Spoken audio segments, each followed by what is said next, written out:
Bien, buenos días. Es un gusto poderles saludar en este domingo. Espero que sea lleno de éxito para ustedes y que hayan pues tenido muy buena semana, ¿verdad? Entonces, ya de antemano pues les deseo también un buen inicio de semana. Eh, ya es nuestra semana número 14. Ya pues prácticamente el semestre, ¿verdad? Se nos está yendo tan rápido. Espero que ustedes pues eh, vayan con éxito en sus cuestiones de la universidad y asimismo pues espero que si ustedes tienen alguna duda, como siempre, pues estoy a la orden a través del correo fg048 @urural.edu.gt para lo que ustedes pues puedan necesitar. Quisiera comentarles así rápidamente, antes de iniciar con nuestro tema, que eh, la segunda, la segunda tarea pues va a estar habilitada eh, del 23 al 27 de mayo. Eh,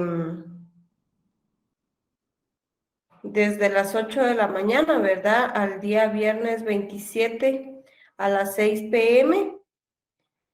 Es importante que ustedes tomen en cuenta esto, ¿verdad? Entonces, deben de ingresar a su semana 14 para poder,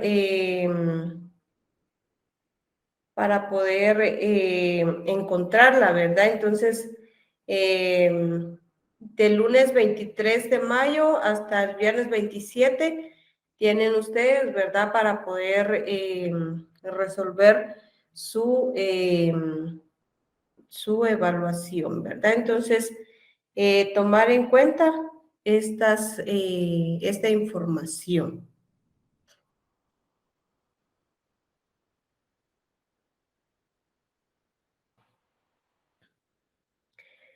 Yo creo que ahorita únicamente eso. Bueno, entonces vamos a iniciar. Entonces recordemos que podemos, en cuanto a la tarea, para finalizar con la información de la tarea,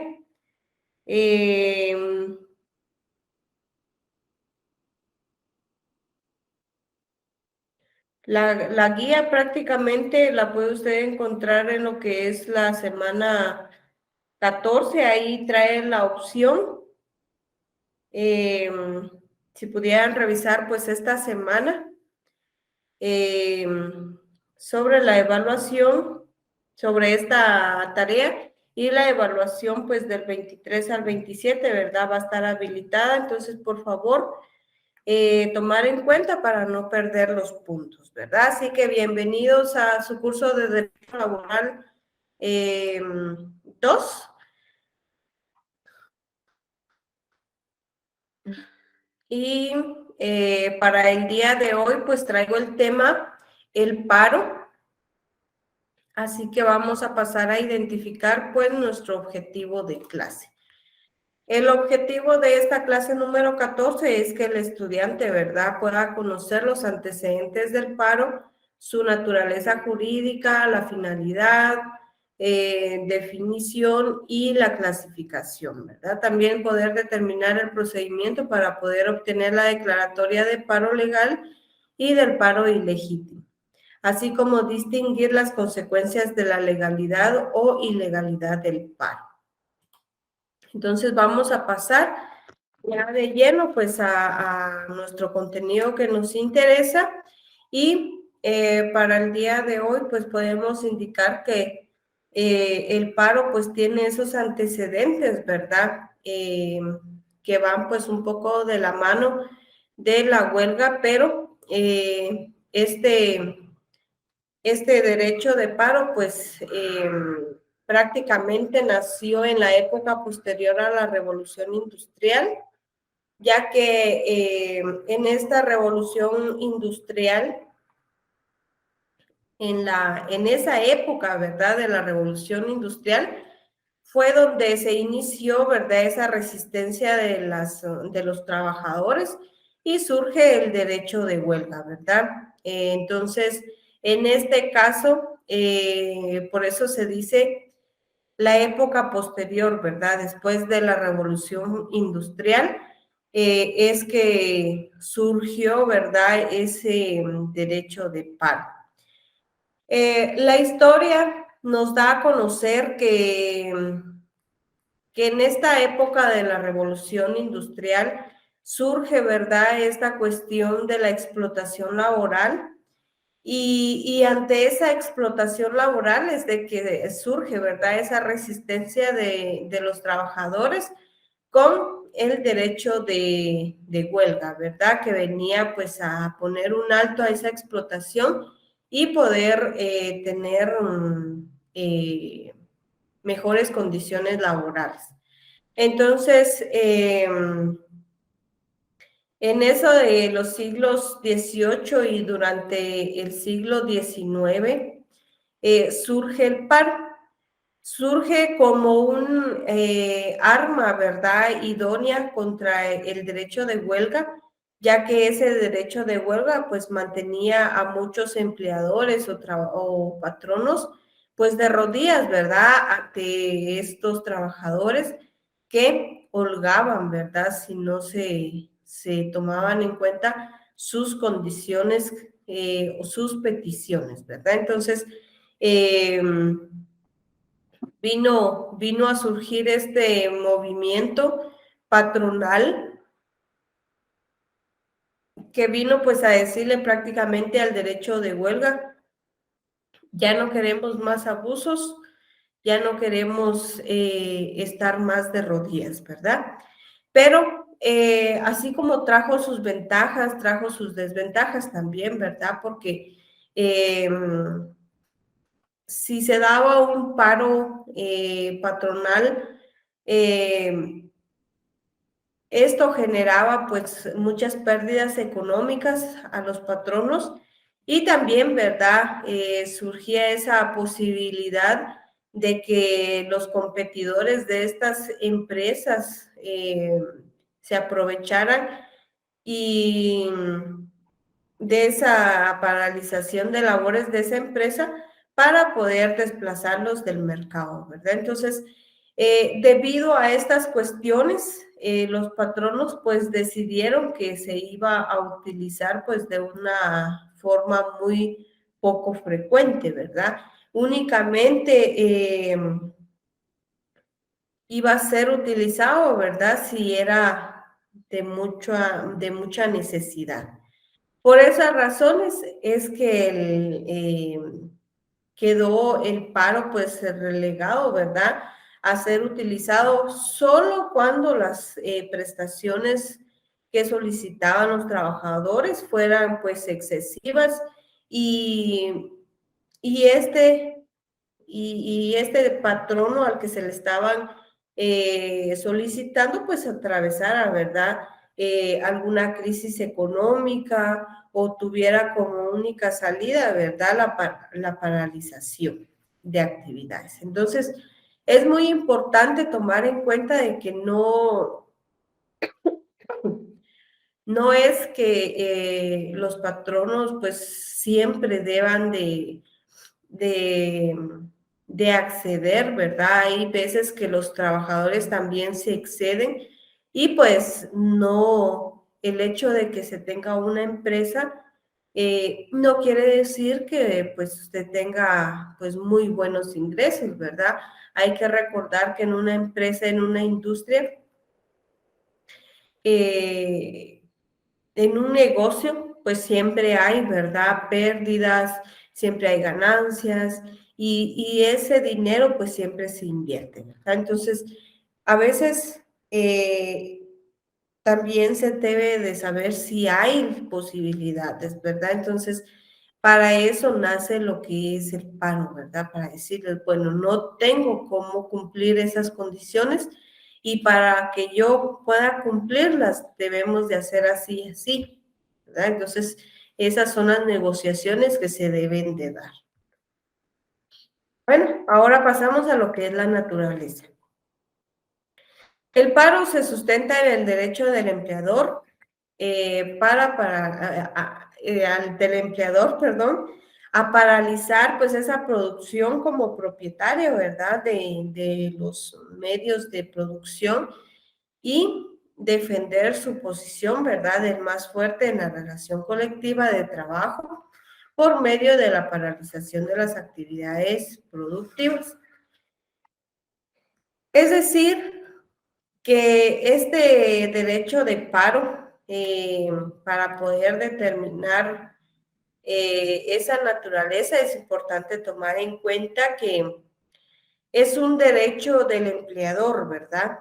Que viene a originarse en la voluntad de una de las personas, por lo que no se trata, ¿verdad?, de un derecho colectivo social. Se trata de un derecho de defensa contra una huelga declarada previamente, ¿verdad?, como un medio ofensivo. Entonces, en conclusión, la naturaleza del derecho de paro es de igual manera que el derecho de huelga. Es de derecho de autodefensa, ¿verdad? Defenderse de esa huelga de los trabajadores, ¿verdad? Entonces, a eso se refiere. Ahora bien, las finalidades o la finalidad, ¿verdad? La paralización de la producción para defender sus intereses económicos frente a los trabajadores es la finalidad principal y la encontramos en el artículo 245 de nuestro Código de Trabajo. Ahí puede usted subrayarle, nos da a indicar en el primer párrafo, con el exclusivo propósito. Ahí, propósito. Encierra esa palabrita y saque una flechita y colóquele finalidades del paro. Defender frente a sus trabajadores los intereses económicos que sean propios de ellos, en su caso, comunes a los mismos, ¿verdad? Entonces ahí nos está dando esta finalidad. También tiene como finalidad desequilibrar pues la posición, ¿verdad?, de los trabajadores, contrarrestar las demandas o conquistas de los trabajadores, ¿verdad? Ya que son formas de defensa que tiene pues el patrón, ¿verdad? Entonces es importante que nosotros pues tomemos en cuenta esto.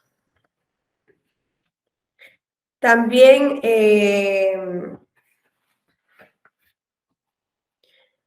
ahora pues vamos a pasar a lo que es la definición, pero antes de esto quisiera mencionarles que se le ha dado otra denominación al paro y en este caso pues es el vocablo inglés lockout, el cual pues significa, ¿verdad?, cerrado para afuera o cerrar la puerta. ¿Por qué? Porque el vocablo lock significa cerradura y out significa fuera, ¿verdad? Entonces, por esa razón, ya unidos estos términos, lockout significa cerrar para afuera o cerrar la puerta. Entonces, el lockout o paro patronal equivale, ¿verdad?, a cerrar la puerta de la industria, empresa o local donde se va a realizar las labores para que se impida, ¿verdad?, la entrada a los trabajadores que están, pues, solicitando peticiones, pues, excesivas.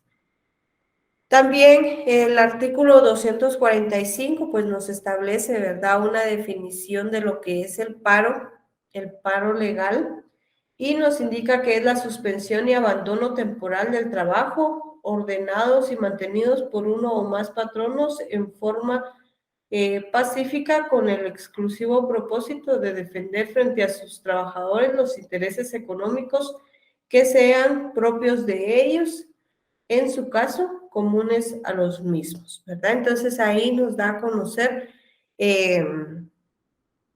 pues, esa definición de paro. Se encuentra regulado esta institución del derecho colectivo de trabajo en los artículos 104 de la Constitución Política de la República, artículos 245 al 252 del Código de Trabajo. En el 253 al 256 se encuentran las normas que son comunes entre la huelga y el paro. El artículo 377 al 396 del Código de Trabajo, el cual pues da a conocer el procedimiento de declaratoria del paro, ¿verdad? En algunas cuestiones pues son de igual manera comunes con la huelga y en otras pues hace la diferencia nuestro código. También es importante mencionarles que hay sujetos o titulares del paro o lockout, y en este caso, pues el lockout se dan dos clases de sujetos, el activo y el pasivo. El activo, pues se refiere al dador de trabajo, ¿verdad? Que puede ser uno o varios patronos individuales o una persona jurídica colectiva, que en este caso, pues estaríamos hablando de un sindicato de patronos. Y el sujeto pasivo, pues que son los trabajadores, ¿verdad? Que pueden ser la generalidad o totalidad de esos trabajadores o puede ser, ¿verdad? Un determinado grupo de trabajadores que pertenecen a esa empresa, ¿verdad? Entonces, es importante recordar que en este caso, pues el titular del paro es el patrono, ¿verdad? Individual o sindicato patronal. Y en la huelga es al contrario, el titular pues es el sindicato de trabajadores o grupos coaligados, ¿verdad? Ahora pues vamos a pasar a analizar lo que son la clasificación de los paros. El paro se clasifica en cuanto a la suspensión de actividades y en cuanto a la controversia. Esas son las dos clases de paro. Ahora, en cuanto a la suspensión de actividades, este se divide en paro legal, paro ilegal, paro de hecho, ¿verdad? Y en cuanto a la controversia, en paro justo y en paro injusto. Por lo tanto, podemos indicar, ¿verdad?, que un paro legal va a ser cuando uno o más patronos suspenden y abandonan temporalmente el trabajo de forma pacífica y posterior mente de haber agotado pues los procedimientos de conciliación y dar aviso a sus trabajadores con un mes de anticipación para el solo efecto de que estos puedan dar por terminados sus contratos de trabajo sin responsabilidad alguna de las partes, ¿verdad? Durante ese periodo. Se encuentra regulado en el artículo 245 y 246 del Código de Trabajo. El paro ilegal se encuentra regulado en el artículo 250. En este caso, pues se da cuando la suspensión, ¿verdad? Y el abandono temporal del trabajo se acuerde por uno o más patronos sin observancia, ¿verdad? A lo establecido en el artículo 245 y tampoco pues se haya agotado previamente a los procedimientos de conciliación. Y así, ¿verdad? Como todo acto malicioso, el patrono se busca, ¿verdad? Impedir a los trabajadores que estos presten sus servicios. Esto quiere decir que no llenan los requisitos de un paro legal, ¿verdad? Que es que sea ordenado y mantenido, ¿verdad? Por uno o más patronos en una forma pacífica, que tenga un exclusivo propósito, ¿verdad?, de defender frente a sus trabajadores los intereses económicos propios y comunes, que se haya agotado pues ese procedimiento de conciliación y que se les haya dado el aviso, ¿verdad?, a todos los trabajadores con un mes de anticipación para que estos puedan dar por terminado sus contratos, ¿verdad?, sin responsabilidad alguna. Esos serían los requisitos que se tendrían que llenar para que no fuera un paro ilegal. Pero como no cumple estos requisitos, entonces se considera como un paro ilegal. Ahora, pues en cuanto al paro de hecho, es el que implica, ¿verdad?, esa suspensión y abandono temporal por parte de uno o más patronos, ¿verdad?, sin siquiera haber instado la acción de la justicia ordinaria, ¿verdad?, para buscar un pronunciamiento de legalidad. Esta pues no llena requisitos, el patrono pues no está viendo, ¿verdad?, si llena requisitos, si lo van a sancionar, únicamente estalla el paro. Este se encuentra establecido en el artículo 251, último párrafo del Código del Trabajo. Ahora, en cuanto a la controversia, pues tenemos lo que es el paro justo y el paro injusto, ¿verdad? El paro justo, pues es el paro en el cual, pues, el juez de primera instancia de trabajo y previsión social, ¿verdad?, establece que los motivos que originan ese paro, pues sí le son imputables, pues, a los trabajadores. ¿Qué quiere decir esto? Que sí es justo que se dé el paro, ¿verdad? Porque las peticiones que están realizando los trabajadores, pues son muy excesivas, el patrono no tiene la posibilidad para cumplirlas, por lo tanto, el juez declara que se debe de dar este paro por ser justo, legal y justo, ¿verdad? El paro injusto, pues es lo contrario, ¿verdad? Aquí el juez de primera instancia, pues establece, ¿verdad?, que o resuelve de que los motivos que lo originan, pues son imputables al patrono, es decir, que el patrono sí tiene la posibilidad para acceder a las peticiones de los trabajadores, por lo tanto, no es justo, aunque sea legal, ¿verdad? Ahora, pues, su regulación legal se encuentra en el artículo 252. Ahora, pues, vamos a pasar a lo que es el procedimiento para obtener esa declaratoria de paro legal. Usted, pues, puede decir, licenciada, pues, es lo mismo que el procedimiento para una huelga. Sí, pero hay algunas cuestiones, pues, que cambian, ¿verdad? Y que es importante que nosotros la tomemos en cuenta. Se da el planteamiento del conflicto colectivo de carácter económico o social, es decir, la demanda colectiva, la cual pues es promovida, ¿verdad?, por uno o más patronos para defender sus intereses económicos frente a los trabajadores. También puede ser promovido, ¿verdad?, por un sindicato de patronos. Este planteamiento pues será ante el juez de primera instancia de trabajo y previsión social de la jurisdicción, ¿verdad?, de la empresa laboral. Promovido esta demanda, pues el juez va a verificar si cumple los requisitos legales, que recordemos que son los establecidos, ¿verdad?, en el artículo 245 y 246 del Código de Trabajo. En este caso, pues que sea de una forma pacífica, que tenga el propósito de defender sus intereses, ¿verdad? También que pues haya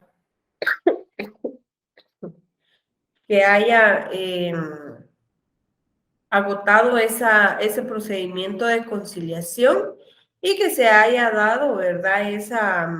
Ese aviso que se tiene de un mes para que los trabajadores decidan si dan por terminado el contrato de trabajo, ¿verdad? Entonces, llenados esos requisitos, el juez procede a admitir para su trámite la demanda colectiva y ordena notificar pues a los trabajadores, ¿verdad? Y a las partes, digamos, a los trabajadores y a los patronos. Ya notificadas las partes, se procede a la integración del Tribunal de Conciliación, el cual pues va a tener competencia para conocer la fase de conciliación. Acá pues deja de conocer lo que es el juez de primera instancia y le corresponde al juez de conciliación conocer de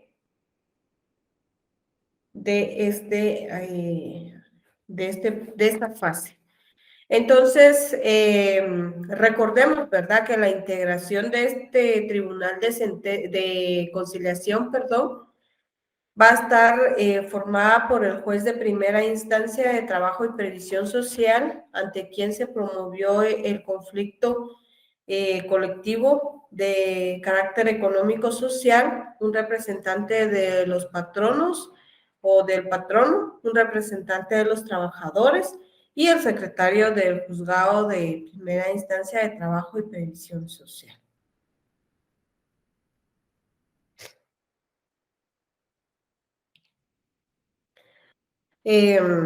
Entonces,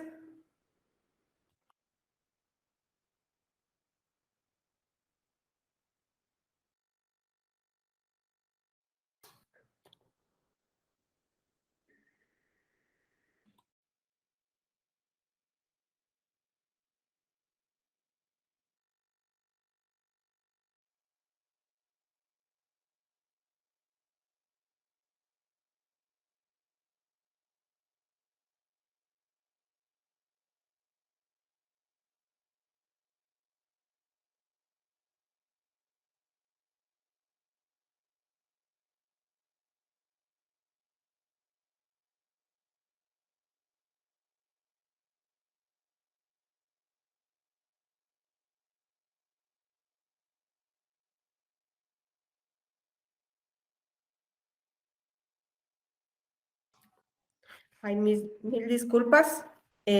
Como les indicaba, ¿verdad? Nos quedamos en que está integrado, ¿verdad? Por el juez de primera instancia, un representante de los trabajadores, un representante de los patronos y el secretario, ¿verdad? De este juzgado de primera instancia de trabajo y previsión social.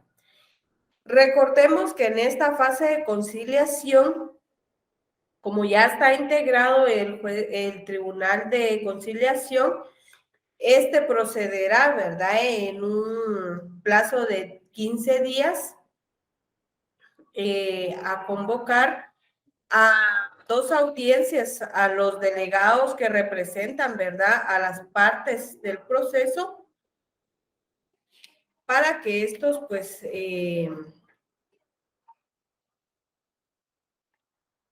puedan llegar a un acuerdo. Si en esta fase, pues, no llegan a un acuerdo, ¿verdad? Entonces se procede a lo correspondiente.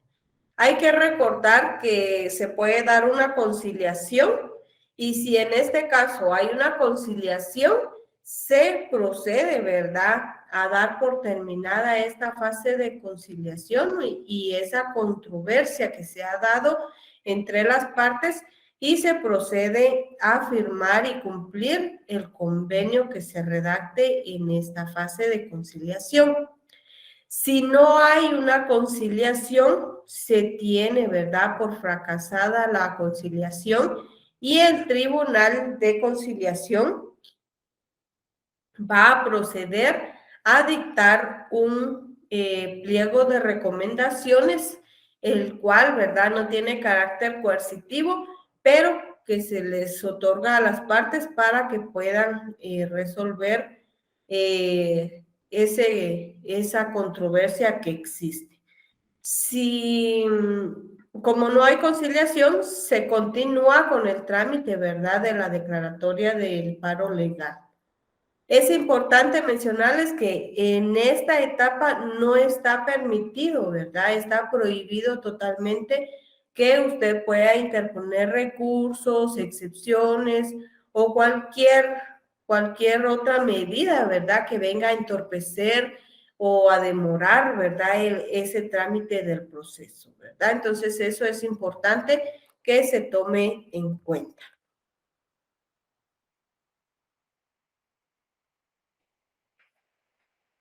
Entonces, ya acá pues seguimos, ¿verdad? Con la declaratoria de paro legal, como estuvo fracasada la fase conciliatoria, entonces se asume el control, ¿verdad? Por parte del juez de primera instancia que conoció del caso. Y se procede que dentro de 24 horas cualquiera de las partes, ¿verdad?, pueda pedir al juez que se pronuncie sobre esa legalidad o ilegalidad del movimiento de paro, ¿verdad? Entonces, no es...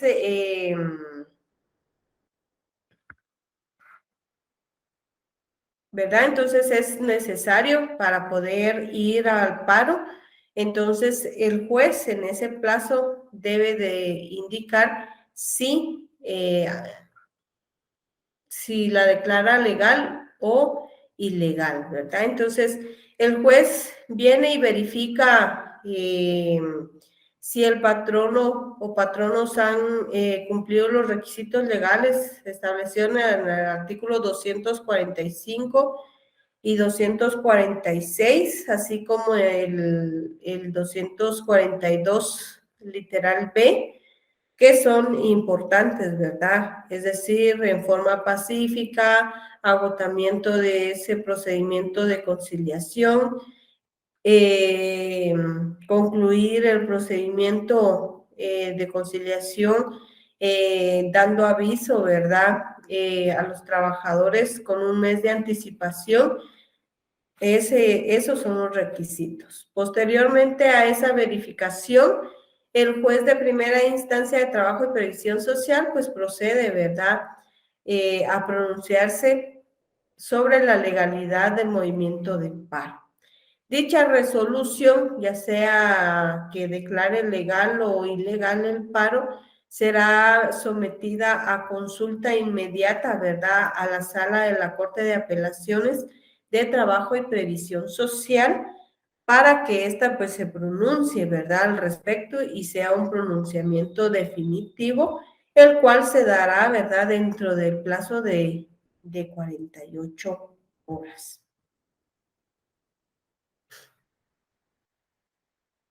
Ya, ya que la Corte se ha manifestado sobre este asunto, esa resolución se procede a notificar a las partes y a la Dirección General de Trabajo, también a la Inspección General de Trabajo, vía telegráfica. Entonces, en este caso, pues el patrono o sindicato de patronos, pues gozan de un plazo de 3 días para declarar el paro contado, ¿verdad?, a partir del vencimiento del mes establecido en los artículos 246 y 395. Ya ahí comenzamos con el procedimiento para poder obtener la declaratoria de justicia o injusticia.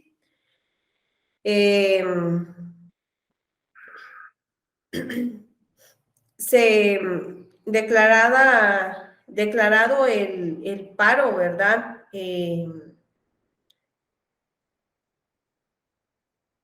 Como legal, cualquiera de las partes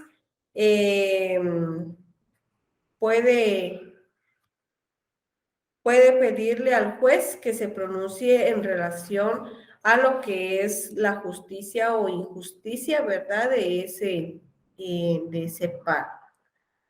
El pronunciamiento sobre la justicia o injusticia del paro debe hacerlo el juez de primera instancia, también de trabajo y previsión social. Este lo hará dentro de un plazo de 15 días siguientes a la solicitud. En ese plazo, el juez deberá de recabar, ¿verdad?, información, pruebas necesarias, dictámenes técnico-económicos del Ministerio de Trabajo y Previsión Social, quien está obligado, ¿verdad?, a rendirlos pues dentro de los 10 días siguientes. Esta información y pruebas pues son la base, ¿verdad?, para poder declarar esa justicia o injusticia del movimiento de paro. Este auto de declaratoria de justicia o injusticia del movimiento de paro es una resolución de carácter definitivo, deberá ser emitido, ¿verdad?, al finalizar los 15 días que se utilizan para recabar pruebas y la información. Contra esta resolución cabe el recurso de apelación, ¿verdad?, que ha de ser conocido pues en alzada por la Sala de la Corte de Apelaciones. Ahora pues pasamos a lo que es el procedimiento para obtener la declaratoria de paro ilegítimo o de hecho. Para esa declaratoria de ilegalidad de un paro, se debe de tramitar pues en una forma de incidente, el cual pues debe de ser a solicitud de parte. De conformidad, ¿verdad?, con lo establecido en la ley del organismo judicial. La única diferencia o excepción, pues, va a ser lo que es el periodo de prueba. Acá el plazo, pues, según nuestro Código de Trabajo, deberá de ser de 5 días y no como lo establece la ley del organismo judicial. Esa es la única diferencia. Entonces, en este caso, pues alguna de las partes debe de solicitar la declaratoria en base al artículo 394 del Código de Trabajo. El juez viene y como se llenan requisitos, admite para su trámite la solicitud planteada, se le notifica a las partes y corre audiencia, ¿verdad?, a los otros interesados por el plazo de 2 días según el artículo 138 de la ley del organismo judicial. El juez abre a prueba por los 5 días establecidos en el artículo 394 del Código de Trabajo. Finalizados estos, pues el juez resuelve dentro del plazo de 3 días según el artículo 140 de la ley del organismo judicial. Ahora pues pasamos a lo que es las consecuencias legales o consecuencias de la legalidad e ilegitimidad del paro. Tenemos 5 que son el paro, consecuencias del paro legal, paro ilegal, paro de hecho o ilegítimo, paro legal injusto y paro legal justo. El paro legal pues trae las consecuencias que el patrono debe de dar aviso, ¿verdad?, con un mes de anticipación para el solo efecto de que los trabajadores puedan dar por terminado sus contratos, ¿verdad?, sin ninguna responsabilidad alguna. Vencido el plazo del mes, ¿a qué se refiere, verdad? Ese artículo 246 del Código de Trabajo, los patronos tienen un plazo de 3 días para poder llevar a cabo el paro. Durante todo el tiempo que se mantenga en vigencia ese paro legal, se suspenden los contratos y contrato de trabajo, ¿verdad? Que no haya hecho uso de la facultad, ¿verdad? Que le concede el artículo 245, sin responsabilidad de las partes, ¿verdad? Ahora, en cuanto al paro ilegal, como consecuencia se da la facultad a los trabajadores para pedir su reinstalación inmediata o para dar por terminados sus contratos, ¿verdad? Dentro de esos 30 días siguientes a la realización del paro. Hacer incurrir al patrono en las obligaciones de reanudar los trabajos y de pagar, ¿verdad? Todos esos salarios caídos. También dar en cada caso a la imposición, ¿verdad? De multas establecidas en la ley. En cuanto al paro de hecho o ilegítimo, son las mismas, ¿verdad? Establecidas para el paro ilegal.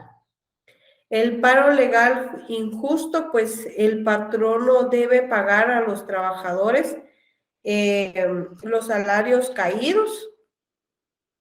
En este caso, pues el juez debe de tomar todas las medidas necesarias, tendientes, ¿verdad?, a garantizar y hacer efectivo, pues, el pago de las responsabilidades determinadas, ¿verdad? En cuanto al paro justo, se procede al despido de los trabajadores sin responsabilidad para el patrón.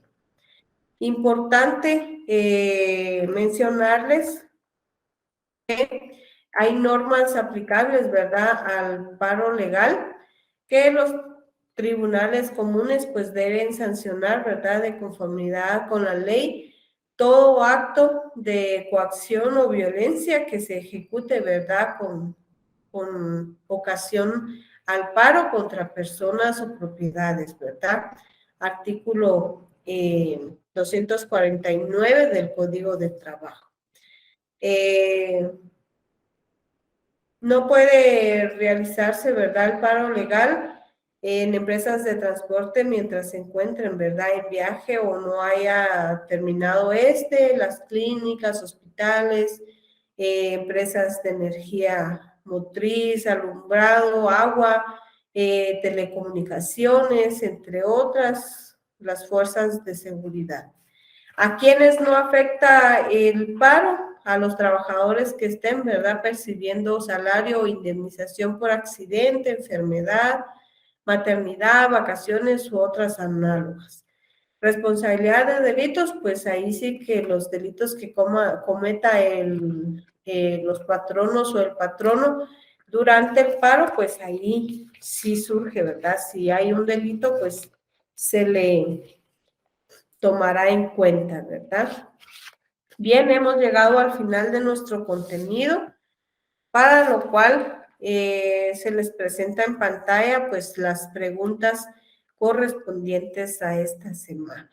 Debido al tiempo, ya que son las 9:30, pues solo se las dejo en pantalla para que ustedes las puedan anotar y darles respuesta. Así que gracias por su atención, nos vemos el próximo domingo y les deseo pues que finalicen su domingo, ¿verdad? De lo mejor y que tengan un buen inicio de semana. Gracias por su atención, nos vemos el próximo domingo. Bendiciones.